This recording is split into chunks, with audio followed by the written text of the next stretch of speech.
Madam Speaker, I'll yield 3 minutes to the gentleman from Wisconsin, the former chairman of the Judiciary Committee, Mr. Sensenbrenner. The gentleman from Wisconsin is recognized for 3 minutes. Thank you, Madam Speaker. Listening to the arguments that have been advanced by the proponents of the bill, all I can say is what you hear is not what you're going to get if this bill is enacted into law. There's a reason why this antitrust exemption has survived now for 65 years. And that is that it actually has encouraged competition because it allows smaller insurers to use the actuarial data that larger insurers are able to amass.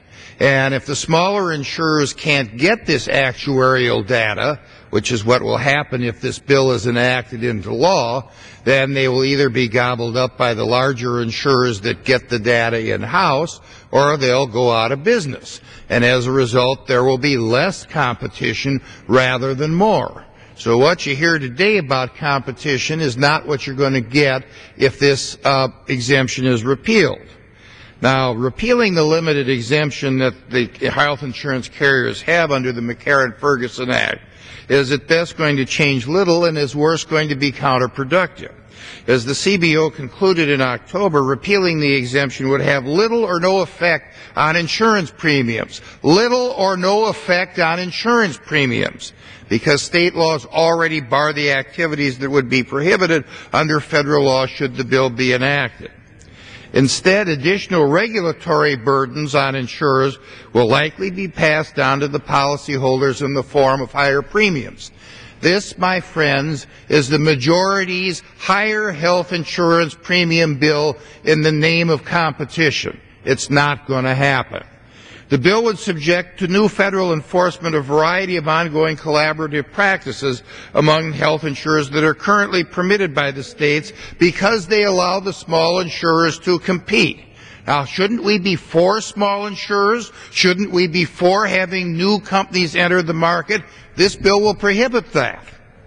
Small insurance companies rely on the data collected from their larger competitors and share it industry-wide in order to accurately set their rates. However, this would be forbidden under the bill. If small insurers can't get the data, further consolidation is likely, as small insurance will either merge to gain a competitive edge or get swallowed up by the big insurance giants. Again, the majority is putting together an insurance company consolidation bill. Less competition rather than more. And worse, a repeal could result in the small insurers going out of business altogether. Meanwhile, for the big insurance companies, the big bad insurance companies with the means to collect and analyze this data in-house, it would simply be business as usual. This legislation attempts to solve a problem that doesn't exist. First, there's no evidence that the exemption has increased health insurance prices or profits.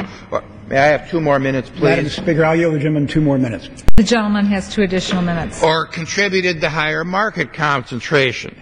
Second, the effort to repeal McCarran-Ferguson is based on the belief that it allows individual insurers to collude on prices and policy coverage.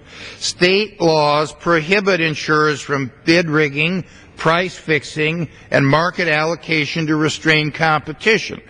State insurance regulators actively enforce the prohibition in these areas, and this legislation would only add another layer of federal regulation and litigation to an industry that operates under a robust and well-established state regulatory regime. There are ways, however, to promote competition in the health insurance market. One change Congress should consider is to permit individuals and businesses to buy their health insurance policies from any willing provider in any state.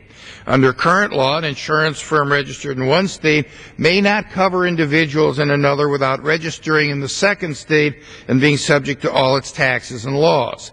This raises the cost of doing business across state lines and prevents many smaller or mid-sized companies from entering the markets to compete. Simply put, this is not the type of reform that is needed, and not the type of reform that Americans were promised. I challenge my colleagues on the other side of the aisle, Madam Speaker, to come up with common sense reforms, one that will do, in fact, what appears in speech. This bill fails on both counts, and I yield back the balance of my time. The gentleman yields back. The chair recognizes the gentleman.